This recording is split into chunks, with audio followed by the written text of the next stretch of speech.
गणादिसेवितं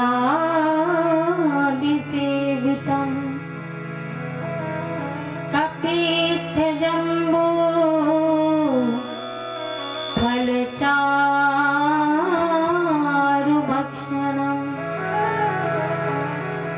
उमासुतं शोकविनाशकार्यक्रं नमामि विघ्नेश्वर पादपङ्कजम्।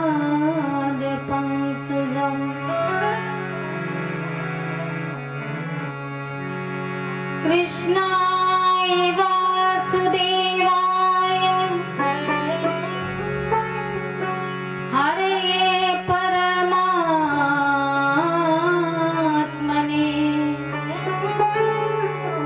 प्रणतक्लेशनाशाय गोविन्दाय नमो नमः। सच्चिदानन्दरूपाय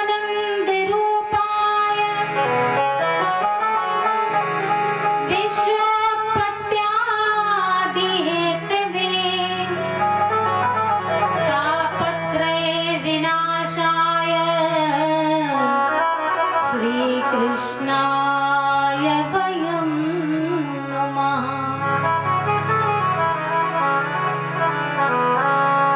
सरस्वती नमस्तुभ्यं वरदे कामरूपिणं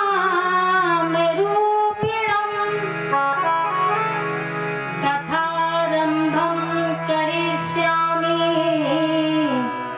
सिद्धिर्भवतु मे प्रभु। अतुलितबलधामं हेमशैलावदेहं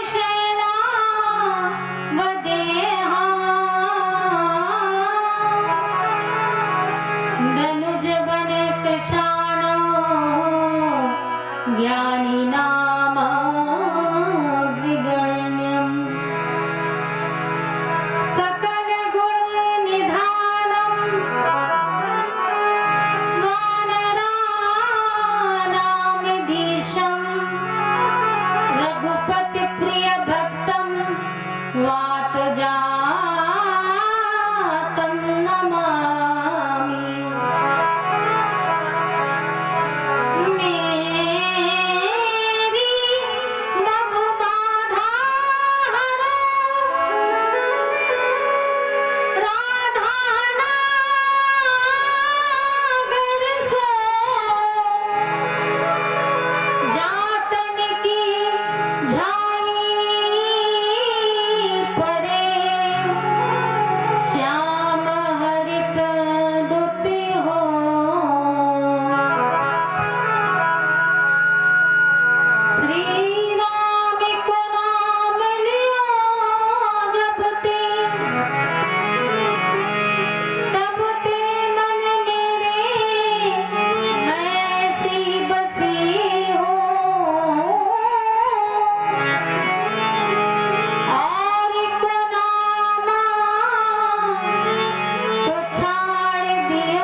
महापुराण की, बोलिए यज्ञ भगवान की, बोल शंकर भगवान की, बोल हनुमत लाल जी महाराज की, बोल बाबा महाराज की।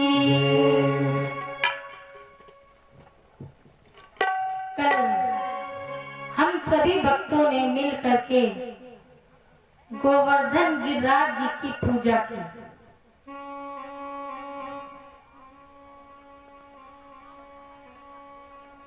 जिनका प्राकट हुआ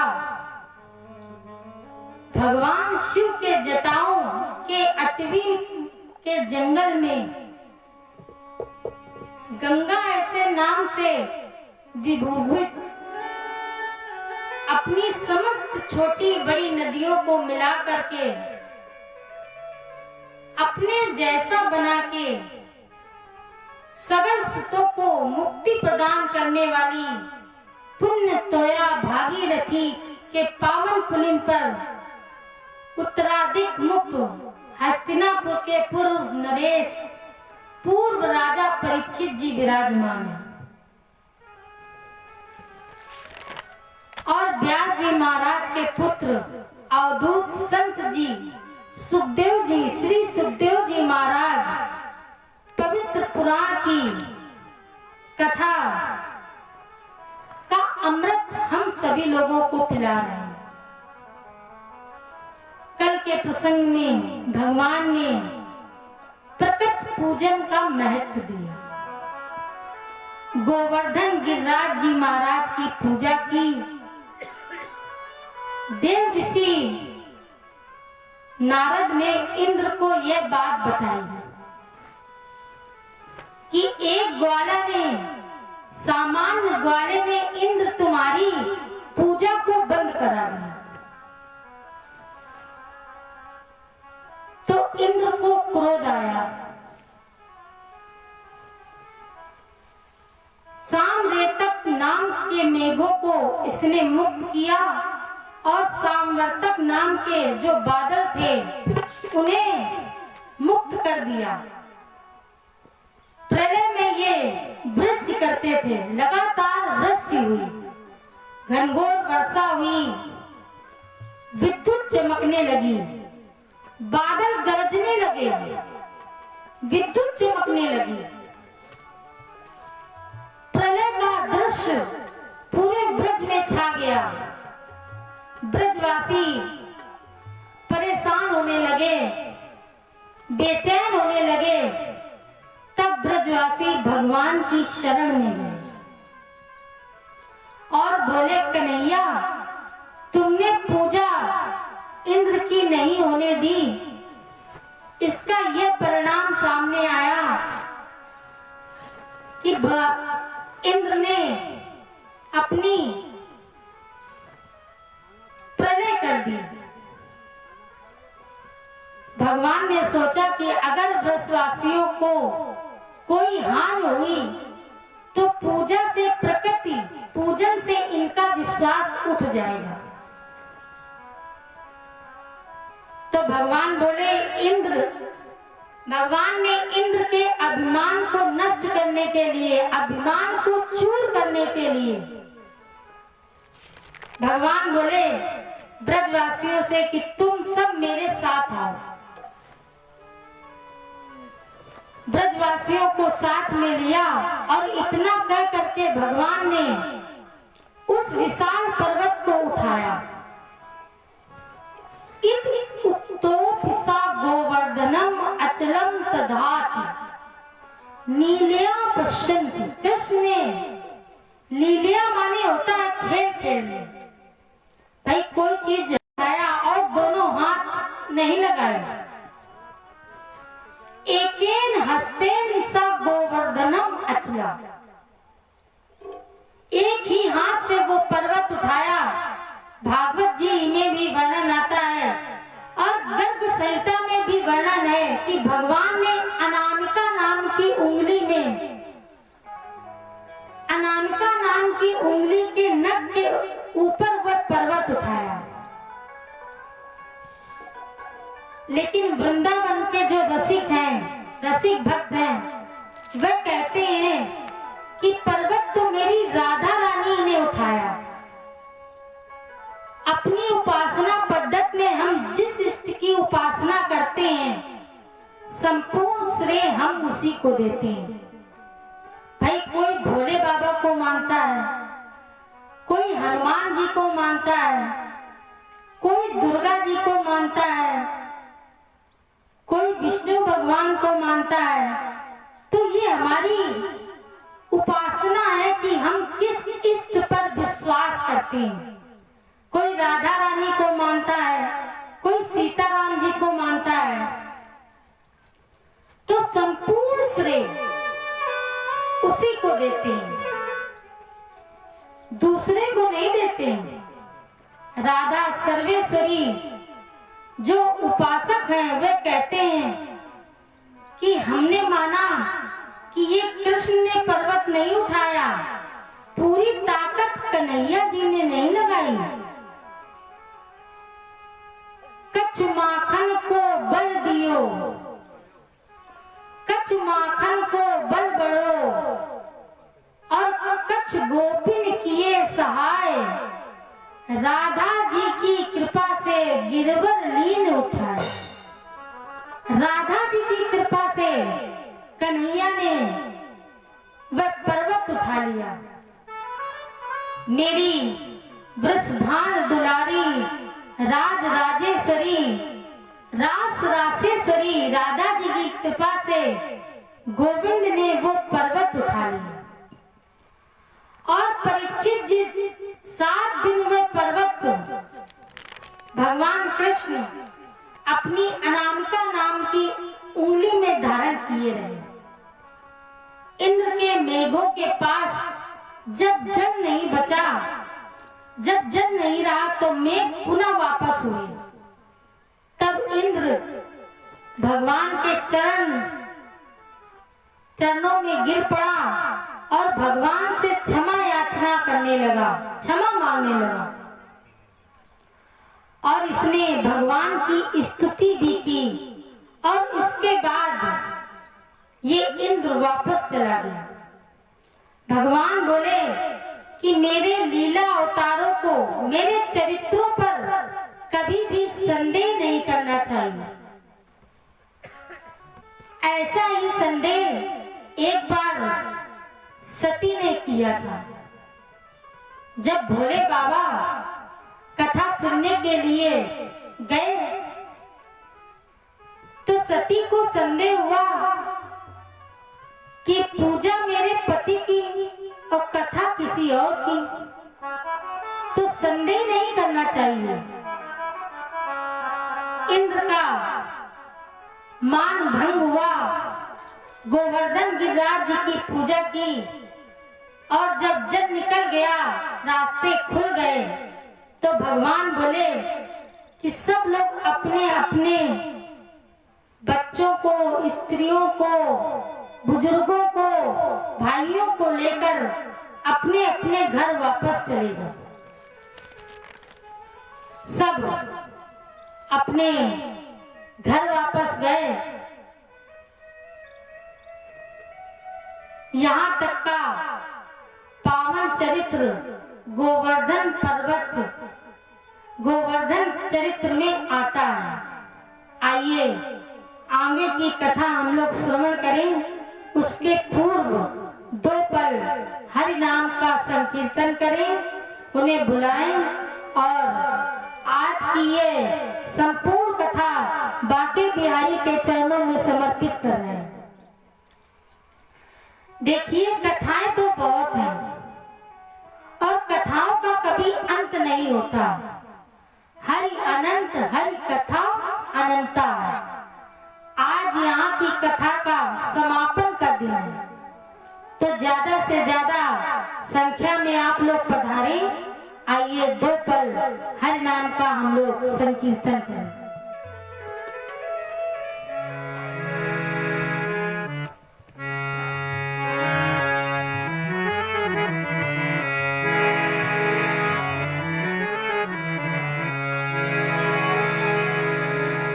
राम नाम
भगवान ने जो वो पर्वत उठाया, उस पर्वत को वहीं स्थापित कर दिया। तो वह पर्वत आज भी वृंदावन में जब हम लोग जाते हैं गोवर्धन, तो गोवर्धन महाराज की हम लोग परिक्रमा करते हैं, उसी पर्वत की। वही पर्वत भगवान ठाकुर जी ने वहीं पर स्थापित कर दिया। इसकी हम आपको एक कथा सुना।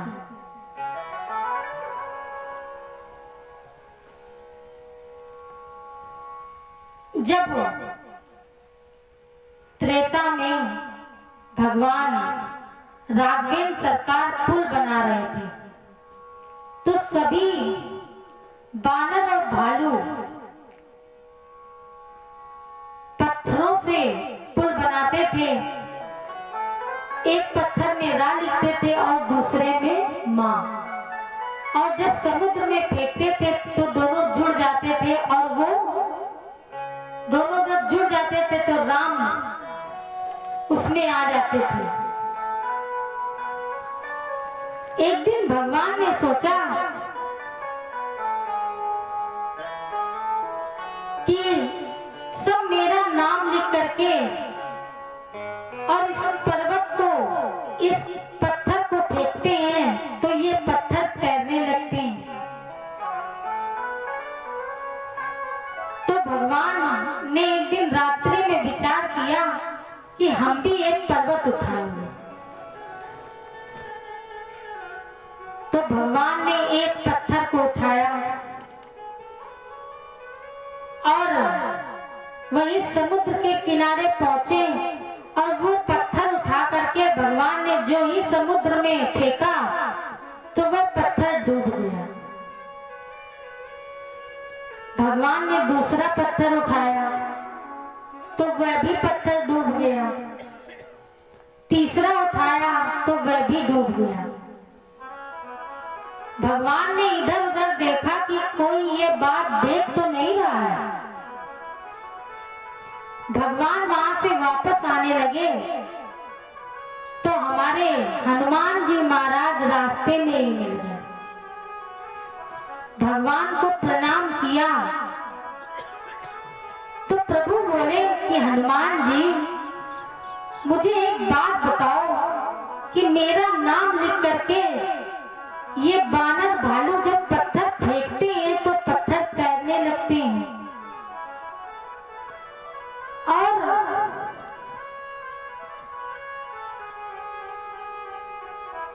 मैं जब पत्थर फेंकता हूं तो वह पत्थर डूब जाता है, ऐसा क्यों होता है? तो हनुमान जी बोले कि प्रभु आप फिर चले वहीं समुद्र के किनारे। तो भगवान फिर वहीं पहुंचे समुद्र के पास।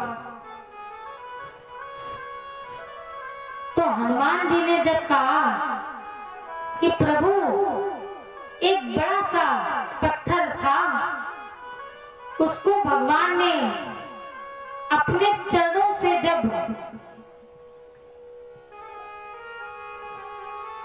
थोड़ा सा धक्का दिया समुद्र की ओर तो वह पत्थर तैरने लगा।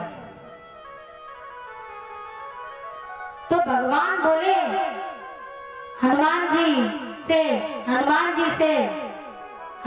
भगवान जी से कहते हैं, प्रभु राघवेंद्र सरकार से कहते हैं कि प्रभु जिसको आप उठा करके फेंक देंगे वो तो डूब ही जाएगा, लेकिन जिसको आपके चरणों का सहारा मिल जाएगा वह तो पत्थर अपने आप तैरने लगेगा।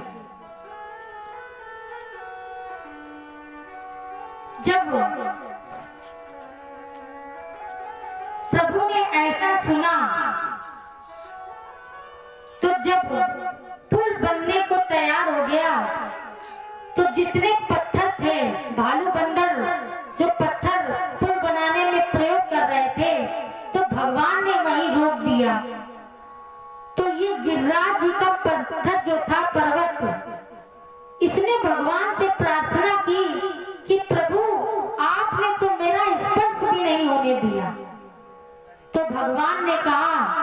कि द्वापर में मैं जब पुनः जन्म लूंगा तो मैं तुम्हें अपने हाथों से ही उठाऊंगा। इस कारण से गिरिराज पर्वत को प्रभु ने अपने हाथों से उसको उठाया। भगवान अतितम शैलम स्थापया भार मूल मतम प्रभु। भगवान ने उस पर्वत को पहले की तरह वही स्थापित कर दिया। भगवान जब तलैटी से निकले तो सबने भेंट की। भाई किसी का बच्चा अगर इतना बड़ा काम करे तो अपने बेटे पर तो गर्व होता है, प्रेम आता है। नंद बाबा के नेत्रों में अश्रु आ गए, प्रेम के आंसू आ गए। भगवती गंगा के पावन पुलिन पर बैठकर सुखदेव जी ने ये कथा सुनाई और बताया भागवत कृपा यदि होती है तो पर्वत भी, प्रकृति भी सब मनुष्य का साथ देती है। समय की अनुकूलता हो, केवल ईश्वर की कृपा हो। ईश्वर की कृपा बनी रहे तो हमारे ऊपर सबकी कृपा बनी रहती है। इसके बाद एक दिन एकादशी का व्रत किया नंद बाबा ने। तो आसुरी बेला में यमुना में स्नान किया। नंद बाबा स्नान करने चले गए।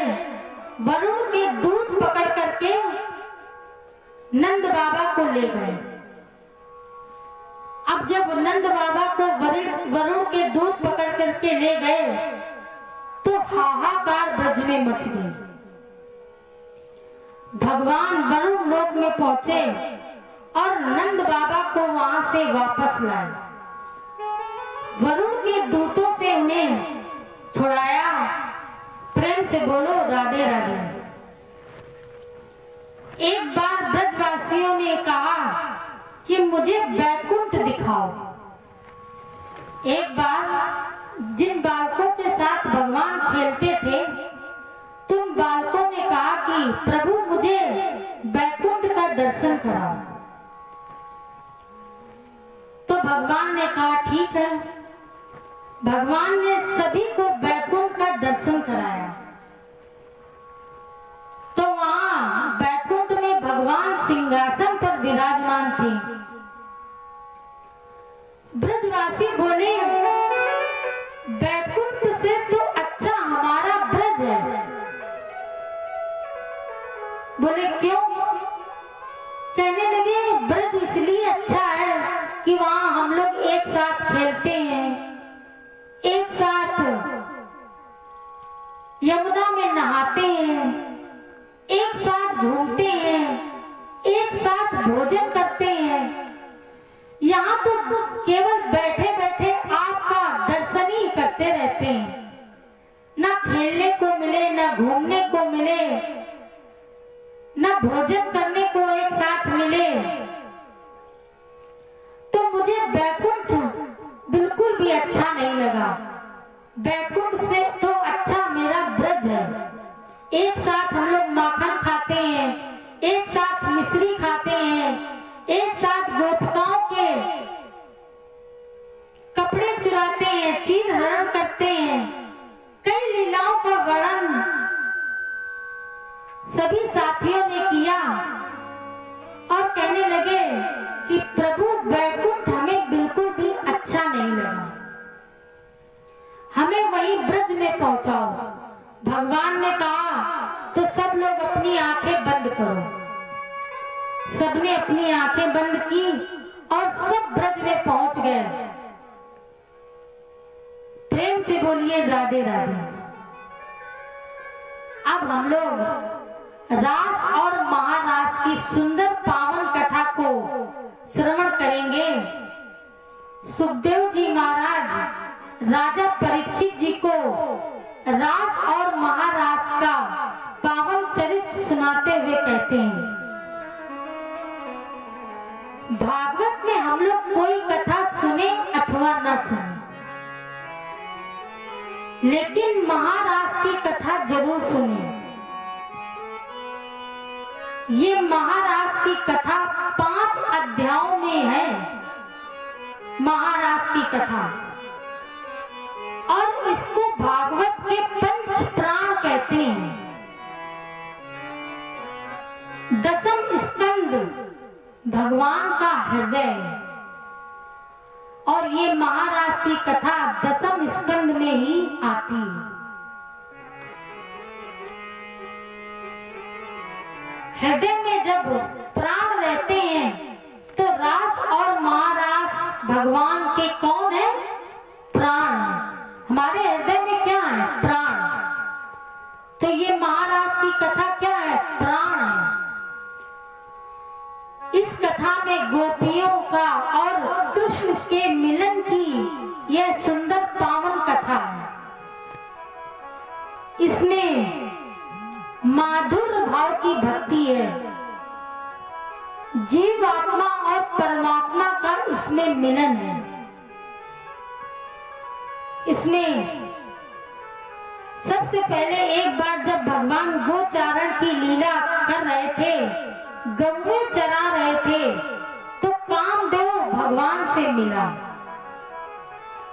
और बोला, कन्हैया, रामा अवतार में तो आप जीत गए थे, आप विजयी हो गए थे और हम हार गए थे। लेकिन अब की बार गोपियों के साथ रहते हो, उनके सूने घरों में प्रवेश कर जाते हो, असमय में बछड़े छोड़ देते हो, गोपियों का माखन चुराते हो, उनकी मटकियों को फोड़ देते हो और गोपियों के साथ नृत्य भी करते हो। अब भी कन्हैया हम तुम पर विजय प्राप्त करेंगे। अब की बार कन्हैया हम तुम पर विजय प्राप्त कर लेंगे। ये बात कामदेव ने भगवान से कही कि रामा अवतार में आप जीत गए, क्योंकि उस अवतार में आप मर्यादा पुरुषोत्तम राम थे। उसमें आपने मर्यादा का अवतार लिया था। लेकिन अब की तो आपकी लीलाएं बड़ी विचित्र हैं। बल्कि एकांत में जब बंसुरी बजाते हो तो ब्रज की वनिताएं, ब्रज की नारियां, ब्रज की गोपियां सब एकत्र हो जाती हैं। कन्हैया, अब की तुम पर हम विजय प्राप्त कर लेंगे, ऐसा कामदेव प्रभु से कह रहा है। प्रेम से बोलो, राधे राधे।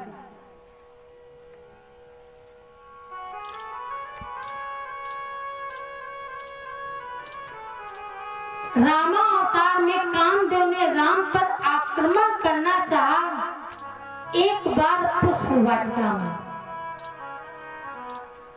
भाई, कन्हैया की कथा है तो कन्हैया की कथा में तुलसी दल तो जरूर होनी चाहिए।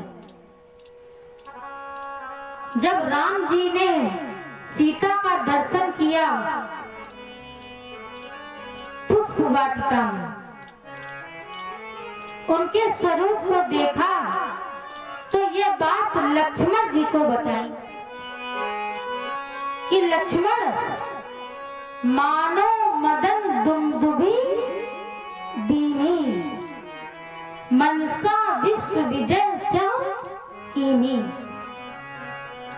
ऐसा लगता है कि कामदेव दुंदुभी बजा करके मेरे समेत पूरे विश्व को जीतना चाहता है।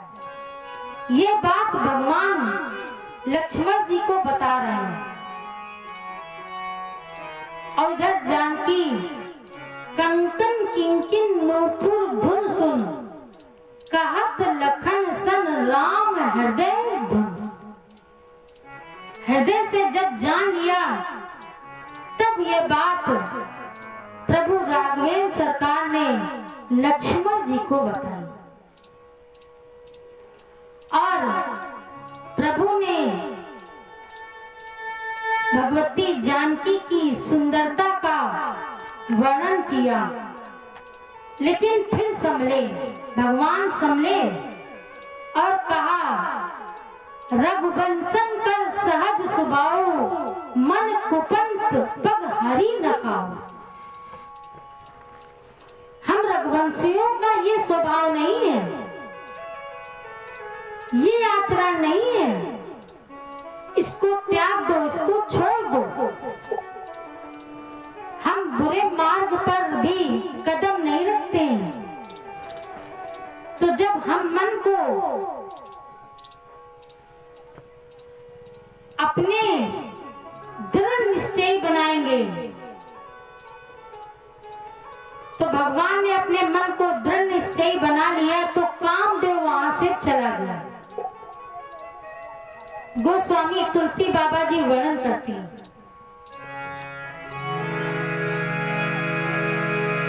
जहाँ काम तहाँ राम नहीं, जहाँ काम नहीं राम, तुलसी कबहु की रही सके, रवि रजनी एक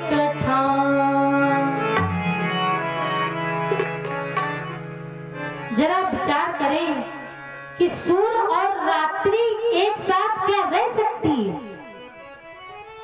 वैसे राम और काम दोनों का प्रभाव जीवन में एक साथ नहीं रह सकता। जहां काम नहीं राम, जहां काम नहीं होगा वहीं प्रभु होंगे, और जहां काम होगा वहां प्रभु नहीं होंगे।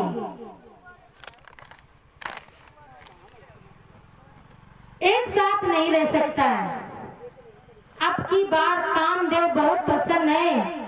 कामदेव ने सोचा, विचार किया कि अब की कन्हैया बन करके आए हैं, तो अब तो मैं विजय प्राप्त ही कर लूंगा, और इनकी लीलाएं भी विचित्र हैं। अब की तो मैं कन्हैया से जीत ही जाऊंगा, इनसे मैं विजय प्राप्त कर लूंगा। तो कामदेव को भगवान ने युद्ध का समय दिया कि शरद ऋतु के समय, शरद पूर्णिमा की रात्रि, शरद ऋतु कैसी होती है? कामवर्धक। और रात्रि का दूसरा पहर, वन का एकांत स्थान, ये श्रृंगार रस की निवृत्ति करने वाला है। 3 प्रकार की वायु चलने लगी, शीतल, मंद और सुगंधित। वर्णन क्रम में आता है,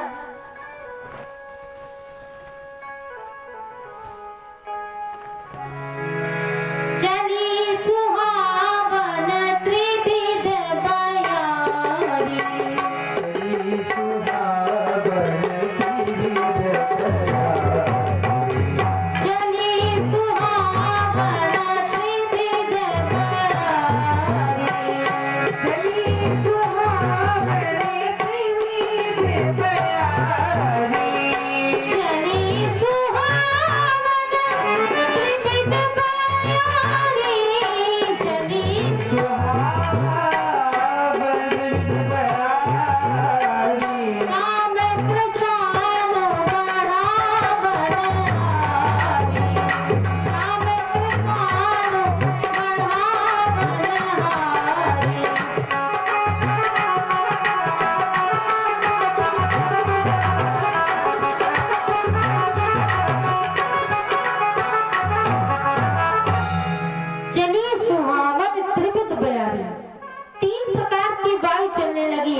शीतल, मंद और सुगंधित, काम कुसान बढ़ावनहारी। ये काम को बढ़ाने के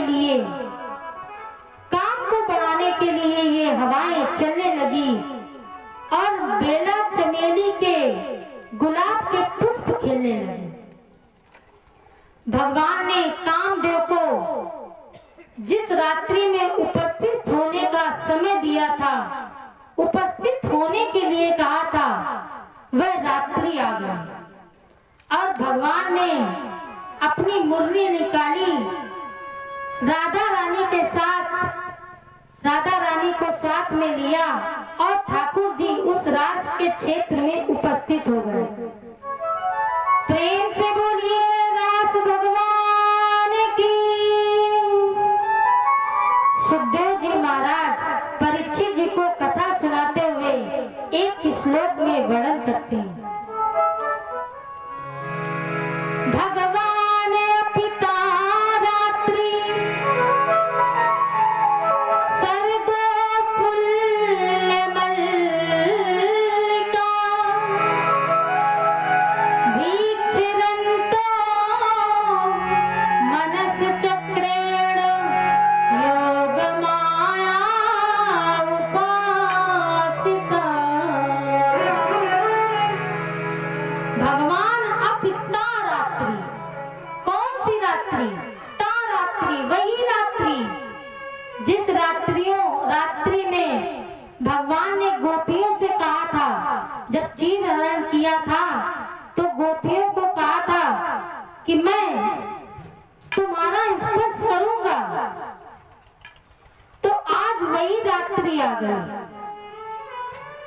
सुखदेव जी कहते हैं भगवान अपिता रात्रि, भगवान भी उस रात्रि अपनी योग माया राधा को साथ लेकर के आ गए। वन के एकांत में उपस्थित हो गए भगवान और वहां पर राधा रानी भी आ गई। लेकिन ता रात्रि,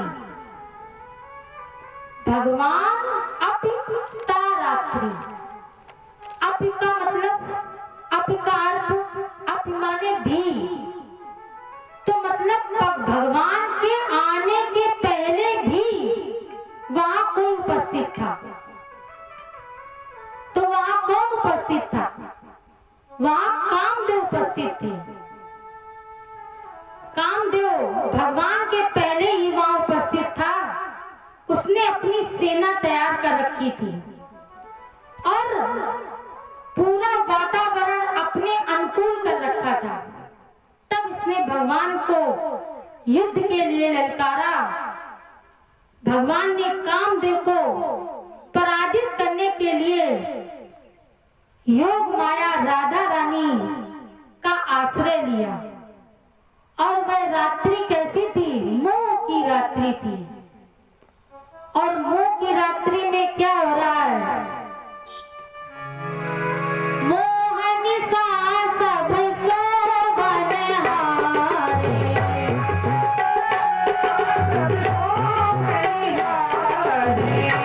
एक ही स्वप्न अनेक प्रकारे,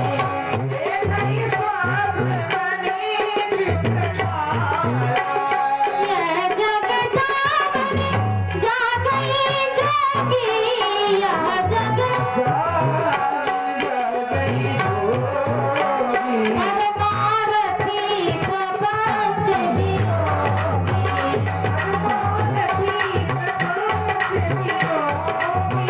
परमारथी प्रपंच वियोगी।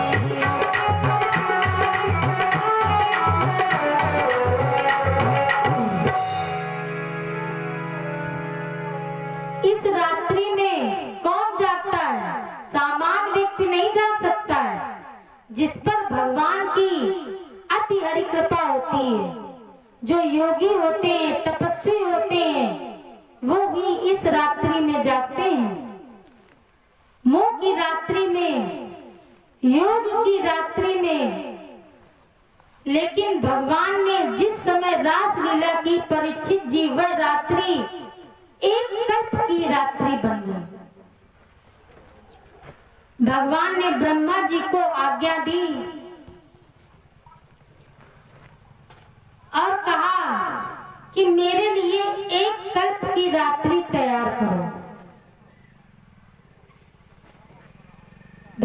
जब उस रात्रि को उपस्थित हुए तब भगवान ने अपनी बंसुरी निकाली और अपने अधरों पर रखी और भगवान ने क्लीं मंत्र नाम का बीज भगवान ने अपनी बंसुरी से बजाया। क्लीं नाम का मंत्र, जब हम किसी मंत्र को सिद्ध करते हैं तो ओम ह्रीं क्लीं श्लीं चामुंडा, ये योगी लोग इस मंत्र का जप करते हैं जब कोई सिद्धि प्राप्त करनी होती है। तो भगवान ने अपनी बंसुरी से क्लीं नाम की बंसुरी, क्लीं नाम का मंत्र बजाया। तो जो गोपी जिस काम में लगी थी वो वहीं रुक गई। जो जैसी तैसी उठ धाई, जो ही भगवान के मुरली की आवाज सुनी तो जो जैसी बैठी थी वह वैसी ही मुरली की आवाज सुन करके चलने लगी। जब मुरली की आवाज सुनी तो तीनों लोग मोहित हो गए। कथा व्यास लोग कहते हैं कि एक आंख में काजल लगा रही थी तो बांसुरी की आवाज सुनी तो दूसरी आंख का काजल लगाना ही भूल गई और भगवान की ओर दौड़ पड़ी। एक चोटी बना रही थी तो चोटी बनाना भूल गई और भगवान की बांसुरी सुन करके दौड़ पड़ी। एक अपने पति की सेवा कर रही थी तो पति की सेवा छोड़ करके और बंसुरी की आवाज सुन करके वह भगवान की ओर दौड़ पड़ी। एक गोपी अपने पुत्र को स्तनपान करा रही थी तो वह अपने पुत्र को छोड़ करके और भगवान की महाराज की लीला की ओर दौड़ पड़ी बांसुरी की आवाज सुनकर। लेकिन आज की मुरली उन्हें ही सुनाई पड़ी जिन गोपियों के वस्त्रों का हरण भगवान ने किया था, जिनसे कहा था कि मैं तुम्हारे शरीर का स्पर्श करूंगा। केवल उन्हीं गोपियों को भगवान की बंसुरी की आवाज सुनाई पड़ी। सुखदेव जी महाराज परीक्षित जी को कथा सुनाते हुए एक श्लोक में वर्णन करते हैं।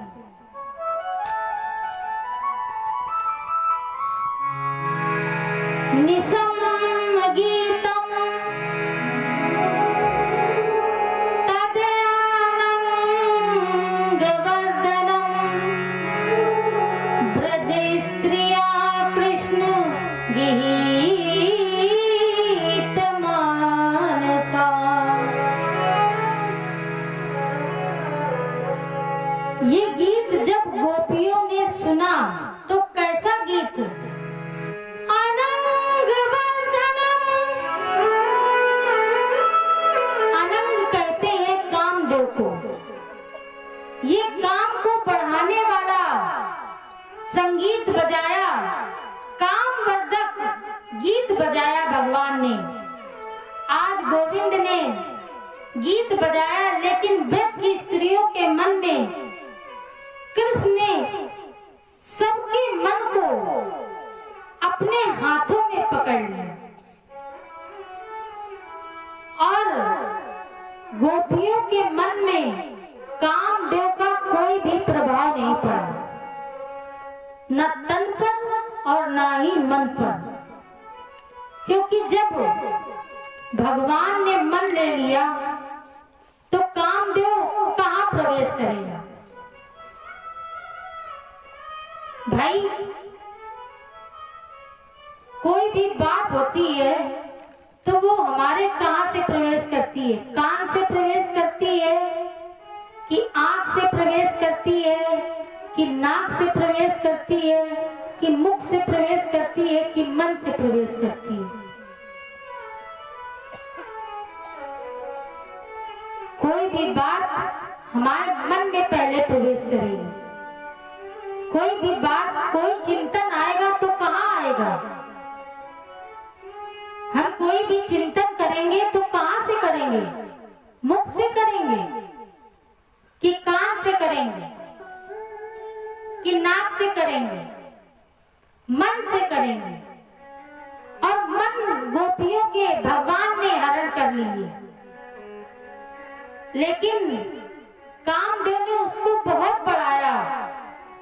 परीक्षित जी, जब मुरली सुनाई पड़ी तो गोपियों ने अपना काम छोड़ा और काम छोड़ करके सब भगवान की ओर चली। जो जैसी थी वैसी उठ करके आ गई भगवान के पास। एक श्लोक में वर्णन क्रम में आता है, सायत्र कांतो जब लोल कुंडलम।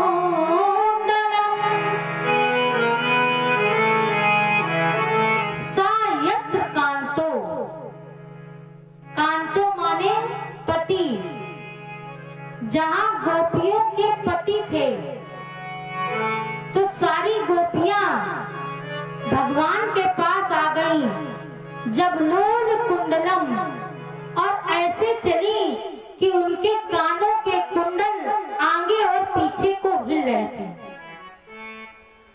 और ये गोपियां किसी के मना करने पर भी नहीं रुकी, सब भगवान के पास आ गईं। तब भगवान ने गोपियों का स्वागत किया और कहा, तुम्हारा स्वागत है मेरी गोपियों, ये बताओ कि तुम यहाँ क्या करने आई हो? तो गोपियां बोली कि तुम बहुत बड़े छलिया हो। पहले तो मुरली बजाई, अब पूछ रहे हो कि यहाँ क्या करने आई हो? और मुरली बजाई भी तो ऐसी बजाई, इतनी सम्मोहक मुरली बजाई कि गोपियां अपने मन को रोक ही न पाए और अपना काम त्याग करके, अपना घर त्याग करके, अपने बच्चे त्याग करके, अपने पति को त्याग करके मैं तुम्हारे पास आई हूँ। अब आप पूछ रहे हैं कि तुम यहाँ क्या करने आई हो? किम करवा हिया, तुम गोपियों यहाँ क्या करने आई हो? गोपियां बोली नहीं। और भगवान पूछते हैं, तुम्हारे यहाँ आने का क्या कारण है? अब गोपियों के सर नीचे हैं और अपने पैरों के नखों से गोपियां मिट्टी को करोदने लगी। प्रेम से बोलो राधे राधे। अब आजकल की नारियां होती तो फटाफट उत्तर देती, कहती, अगर कोई पूछता है कि ये कौन है तो नारियां तुरंत बताती कि ये मेरे हस्बैंड हैं। लेकिन भगवान ने इतना पूछा कि तुम यहाँ क्या करने आई हो? किसी भी गोपी ने कोई उत्तर नहीं दिया और अपने पैरों के नख से मिट्टी को करोदने लगी। भगवान के पास खड़ी हैं और बोल कुछ नहीं रही है और नख से पृथ्वी को कुरेदने लगी। भगवान ने आने के कारण पूछा तो गोपियां कुछ बोली नहीं। भगवान ने उपदेश शुरू कर दिया। बोले, गोपियों, क्या तुम अपनी मर्यादा भूल गई हो? रात्रि के दूसरे पहर में तुम्हें अपने घर से नहीं निकलना चाहिए।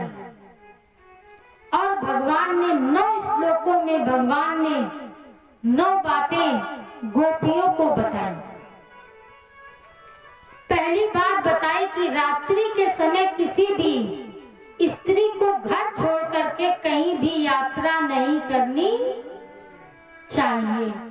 देखिए, यहाँ किसी ने नहीं बोला कि चाहिए, क्योंकि आजकल के पति तो खुद कह देते हैं कि मेरे पास समय नहीं है और हम तुम्हारा टिकट कराए दे रहे हैं और तुम ऐसा करो, तुम वहां जाकर के ये निमंत्रण पूरा कराओ। दूसरी बात क्या बताई कि जिसका पति साथ में ना हो उसको कुएं पर, बावड़ी पर, नदी पर या सरिता में रात्रि के समय नहीं जाना चाहिए। तीसरी बात भगवान ने कही कि जिसका पति आज्ञा न दे उसको नृत्य में, खेल कूद में, उत्सव में भाग नहीं लेना चाहिए। चौथे श्लोक में चौथी बात कही कि किसी भी नारी को पराए घर नहीं जाना, जोर से बोलो भाई, चाहिए। भारतीय नारी को श्रृंगार नहीं करना चाहिए। अगर पति साथ में नहीं है तो श्रृंगार भी नहीं करना चाहिए। गोपियों को ये सुंदर उपदेश भगवान दे रहे हैं और भगवान बोले कि तुमने मेरा दर्शन कर लिया, अब तुम सब लोग अपने अपने घर को लौट जाओ। व्यास जी कहते हैं कि गोपियों को इतना प्रेम है भगवान से कि ये बात सुनकर के गोपियां रोने लगी और भगवान से बोली कि मेरा मन और मेरी आत्मा तो आपके पास है, अगर हम घर चले भी जाएंगे शरीर लेकर के तो वहां क्या करेंगे। कामदेव ने अपने 5 बार छोड़ दिए। अब भगवान ने गोपियों का स्पर्श करके भगवान ने रास लीला प्रारंभ की। गोपियों का जब भगवान ने स्पर्श किया तो इन गोपियों का शरीर पंच भौतिक शरीर बन गया। अब भगवान ने इनका स्पर्श किया, समस्त गोपियां भगवान कामदेव को ललकारने लगी कि तुझमें जितनी शक्ति है पूरी शक्ति का प्रयोग कर ले। तनिक भी गोपियों के मन में कामदेव का क्षोभ नहीं आया और यदि तुम गोपियों के मन में काम का क्षोभ उत्पन्न कर दोगे तो कामदेव मैं पराजय स्वीकार कर लूंगा। भगवान कहते हैं। कामदेव ने बाण छोड़े और इधर भगवान ने गोपियों के कंधों पर हाथ रखे। अब जितनी गोपियां थी उतने ही कृष्ण भगवान बन गए। राज प्रारंभ हो गया। प्रत्येक अंग पर भगवान ने स्पर्श किया। गोपियों के प्रत्येक अंग का स्पर्श कन्हैया ने किया। अचानक नाचते नाचते गोपियों के मन में अभिमान आ गया कि मैं तो 3 लोग के ठाकुर के साथ नाच रही हूं। भगवान जान गए कि इनके मन में अभिमान उत्पन्न हो गया है, तो भगवान भक्तों के मन में जो उनके प्रिय भक्त होते हैं उनके अभिमान को नष्ट कर देते हैं। काम के जीतने का अभिमान नारद जी के मन में आ गया था, तो भगवान ने नारद के काम जीतने का जो अभिमान था उसको दूर करने के लिए भगवान ने नारद को क्या बना दिया था? बंदर। तो अपने भक्त को, भक्त के अभिमान को चूर करने के लिए भगवान वहां से अंतर ध्यान हो गए। 3 लोग के ठाकुर वहां से अंतर ध्यान हो गए। अब गोपियां अपने बीच जब भगवान को न पाती तो गोपियां रोने लगी और उन्हें पूरे वन में ढूंढने लगी। अब एक गोपी कृष्ण बनी और एक गोपी राधा बनी। तो कभी गोपी माखन चुराती तो कोई गोपी मटकी फोड़ती, कोई गोपी चीर हरण करती। जितनी लीलाएं भगवान ने की थी सब गोपियां भगवान की लीलाएं करने लगी और कृष्ण को खोजने लगी।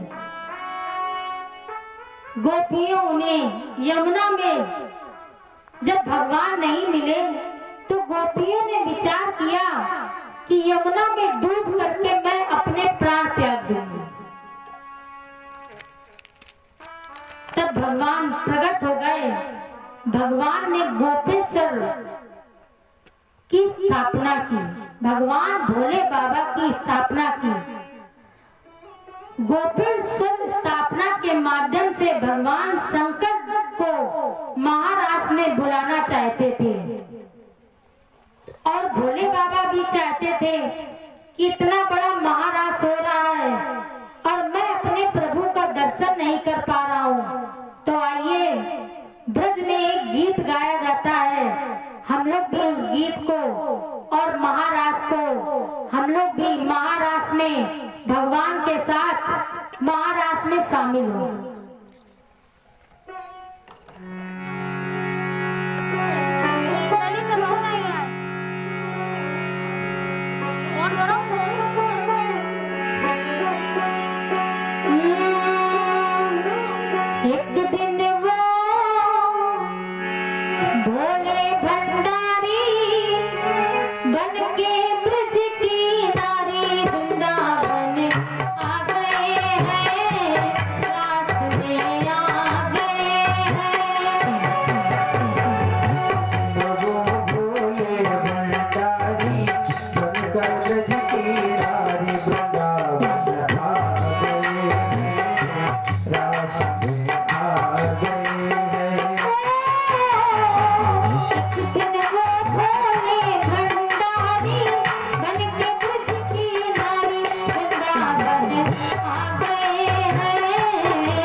पार्वती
प्रेम से बोलिए शंकर भगवान की।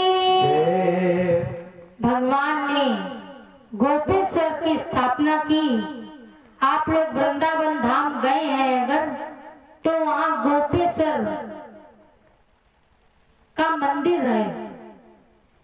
आज भी जब हम लोग बिहारी जी से थोड़ा आगे बढ़ते हैं तो वहां पर गोपेश्वर धाम है।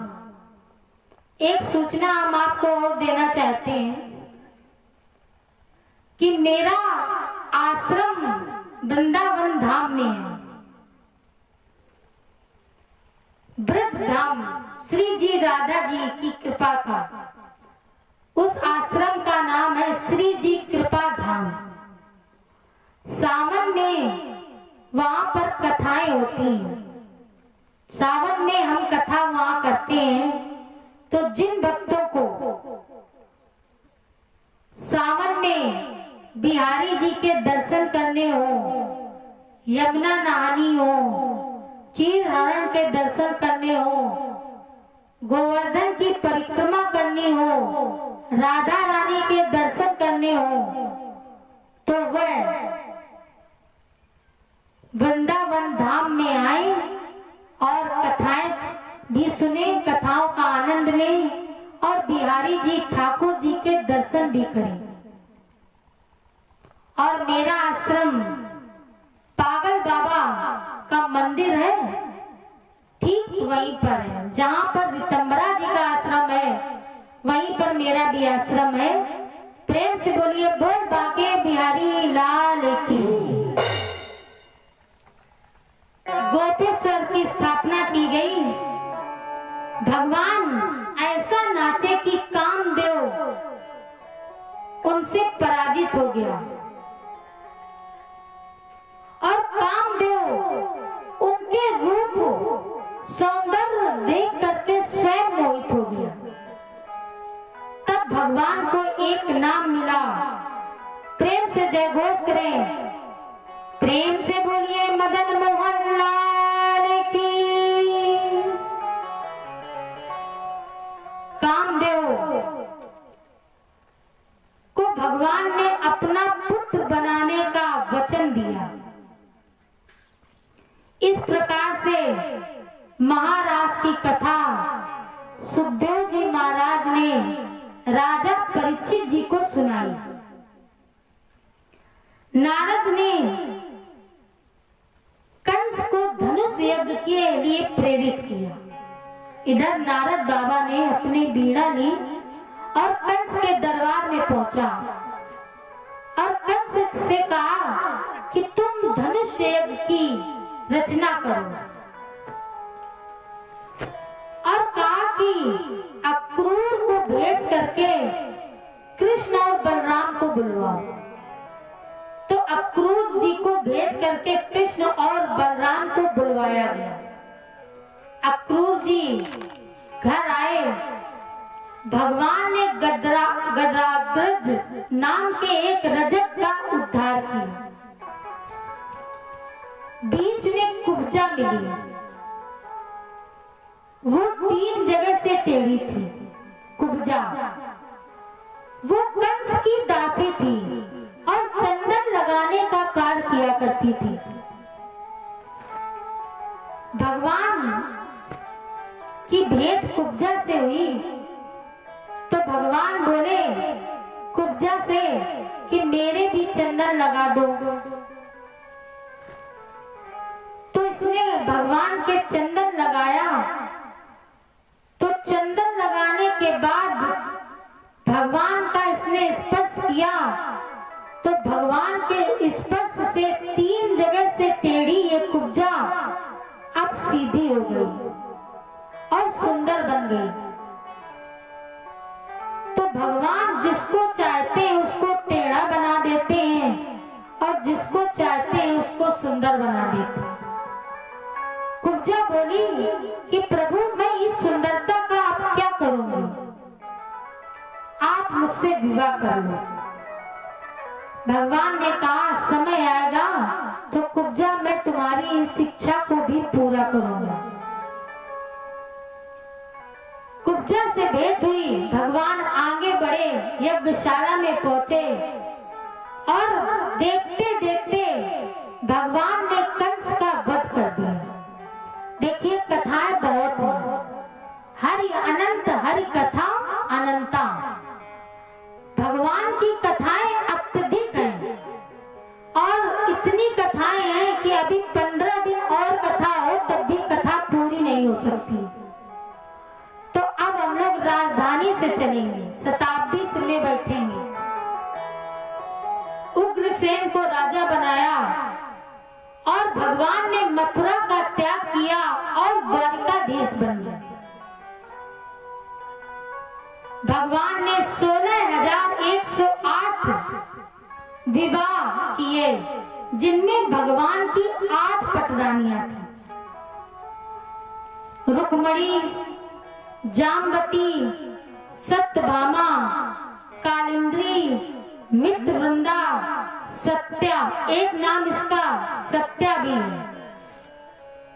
सत्या इसका एक नाम है नागनिजति, भद्रा और लक्ष्मणा। ये 8 पटरानियां भगवान की मुख्य हैं।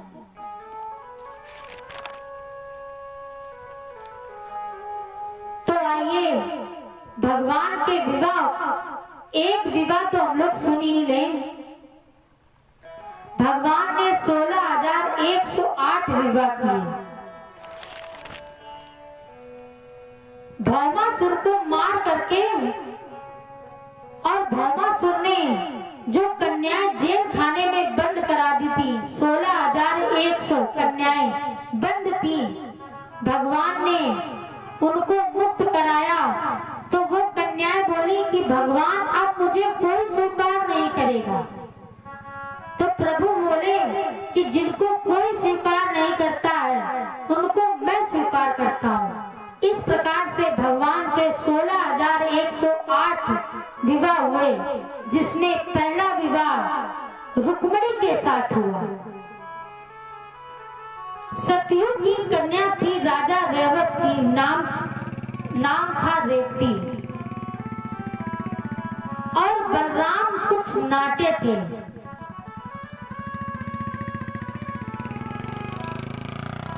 तो जो बहू लंबी हो और पति कुछ नाटे हो तो आप तुरंत ये कथा सुना दीजिएगा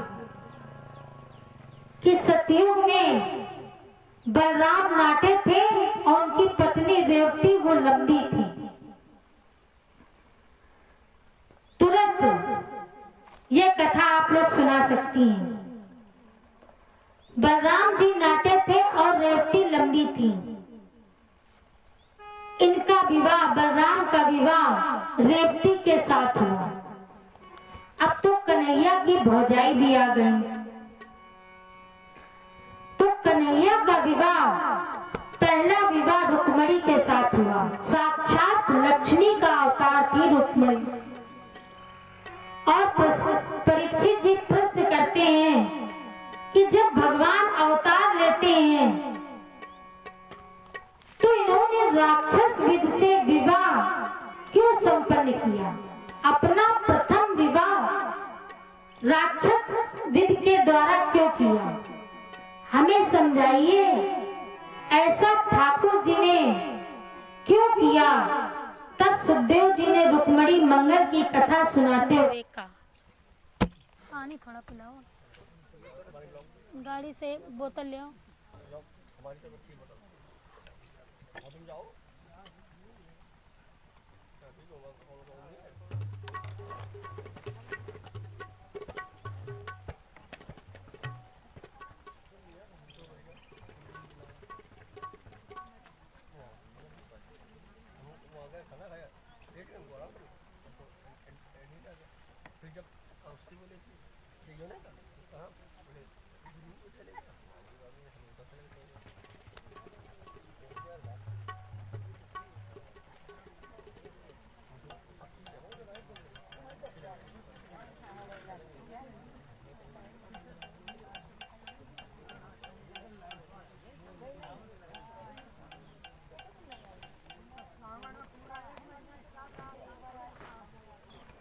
जी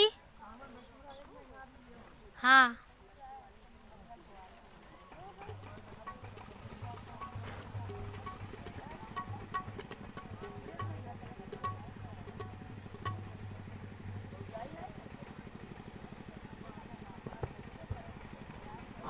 प्रेम से बोलिए बाके बिहारी लाल की। देखो विवाह की कथा आई और विघ्न चालू हो गई।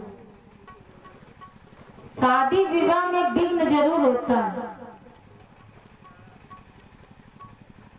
तो आइए दो पल भगवान के नाम का संकीर्तन करें और इसके बाद विवाह की कथा सुनें।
बोल बाके बिहारी लाल की।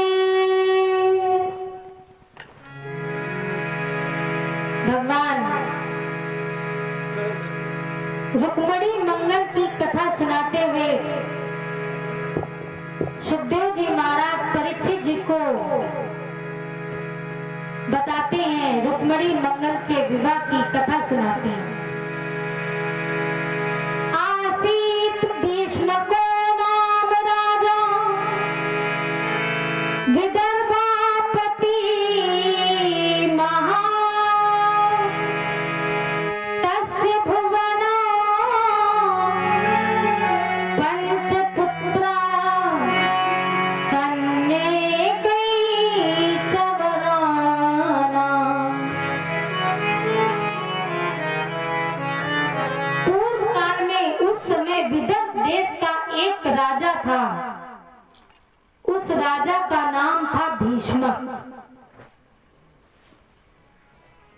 भीष्मक राज का नाम था विदर्भ देश और उसकी राजधानी का नाम था कुंदनपुर।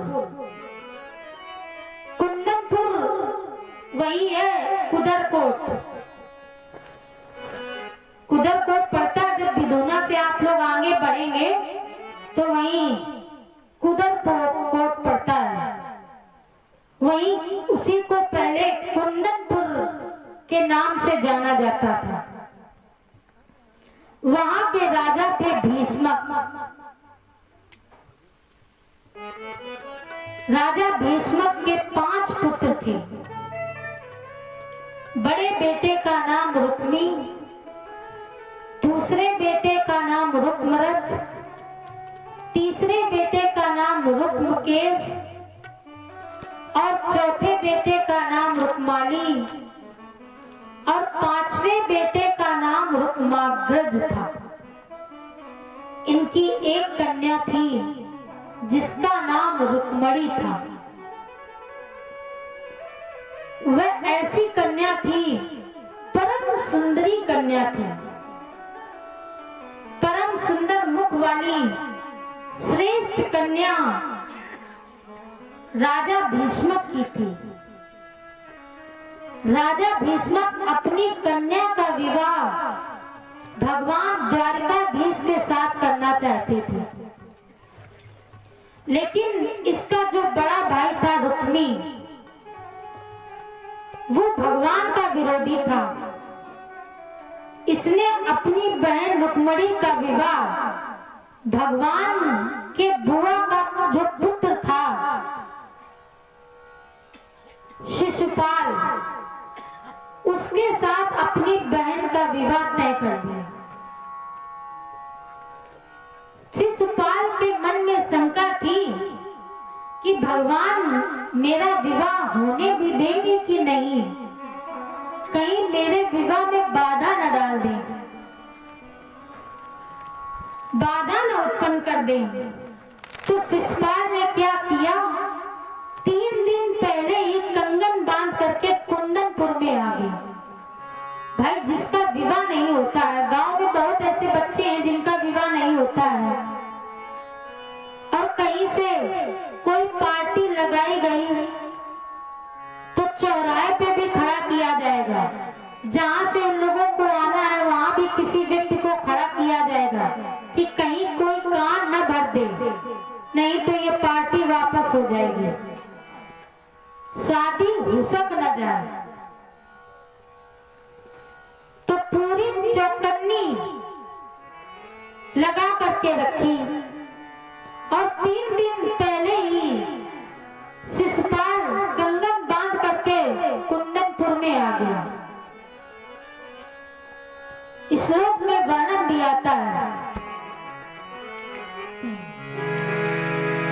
तत्र साल्वो जरा संदो तत्र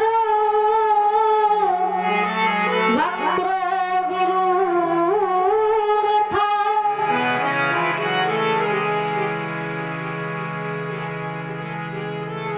ये शिशुपाल जब आया तो रुक्मी ने इसका स्वागत किया, सुंदर अतिथि गृह में इसको बैठाया और इसका स्वागत सत्कार किया। रुक्मणी को पता चला कि मेरा विवाह मेरे भाई ने शिशुपाल के साथ तय कर दिया और रुक्मणी शिशुपाल से विवाह नहीं करना चाहती थी। इसने भगवान को कभी देखा नहीं था, ये भगवान की कथाएं सुनती थी।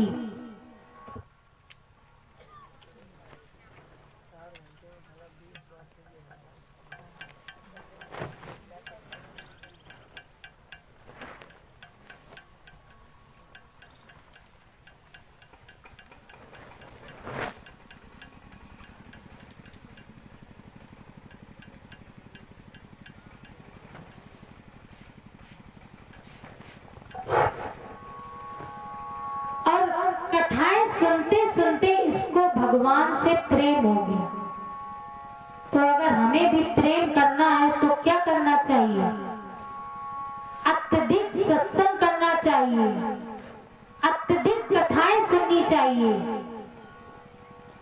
क्योंकि तुलसीदास जी ने भी लिखा है, दूसर रति मम कथा प्रसंगा। दूसरी रति मेरी है कि मेरे कथाओं में रुचि रखो, उनसे प्रेम करो। रुक्मणी ने एक ब्राह्मण देवता को बुलाया और रुक्मणी ने एक पत्र लिखा।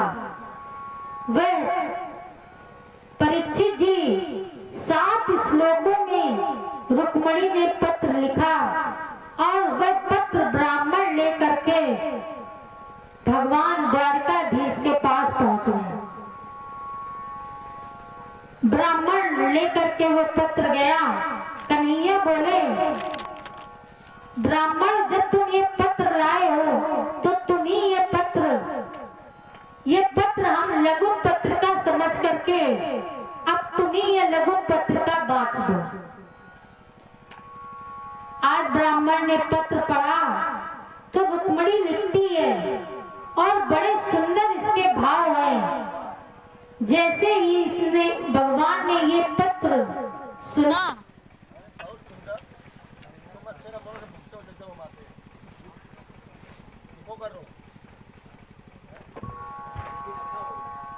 भगवान ने जब ये पत्र सुना तो भगवान ने सारथी द्वारक को बुलाया, दारुक को बुलाया और रथ हाँका। सारथी ने एक रात्रि में वो रथ द्वारिका से विदर्भ देश में पहुंचा दिया। भगवान का रथ विदर्भ देश में पहुंच गया।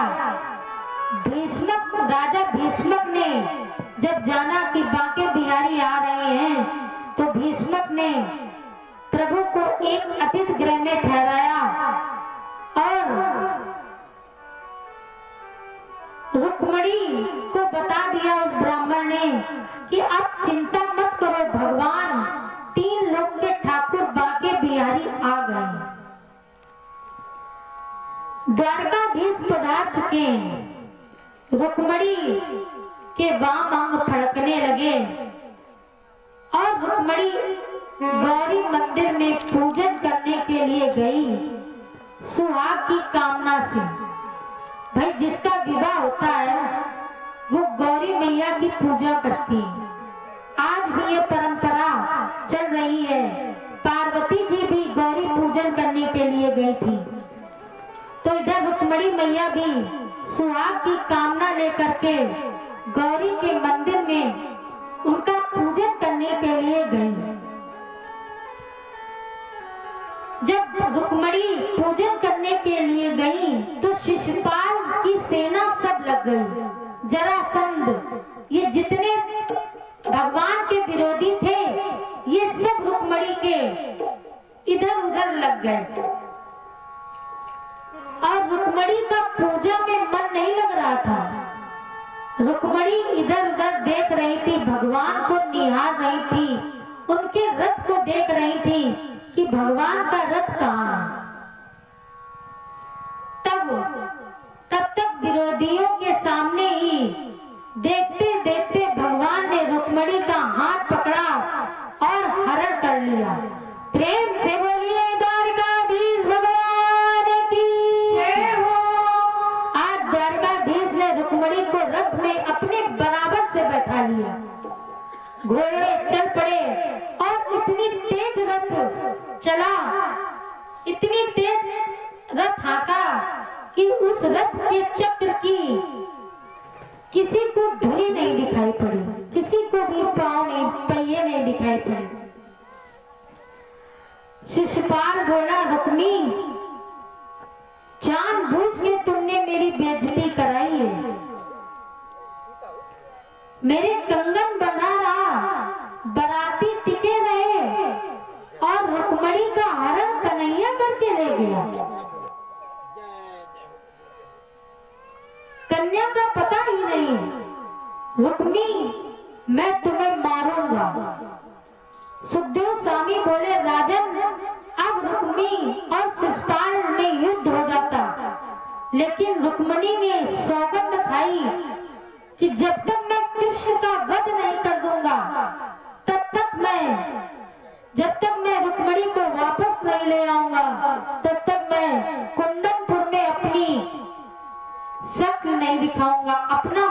नहीं दिखाऊंगा। रुक्मिणी ने सेना ली और भगवान कृष्ण का पीछा किया। भगवान रास्ते में मिले, भगवान से युद्ध हुआ।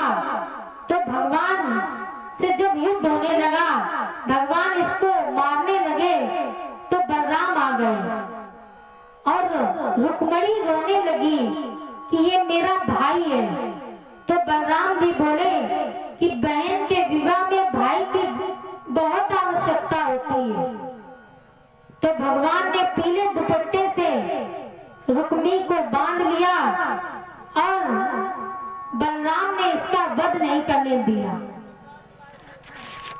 अब भगवान के विवाह की तैयारी होने लगी, भगवती रुक्मिणी का श्रृंगार होने लगा। तो आइए हम लोग एक भगवान के विवाह का गीत सुने और इसके बाद आप लोग कथाओं का आनंद लें।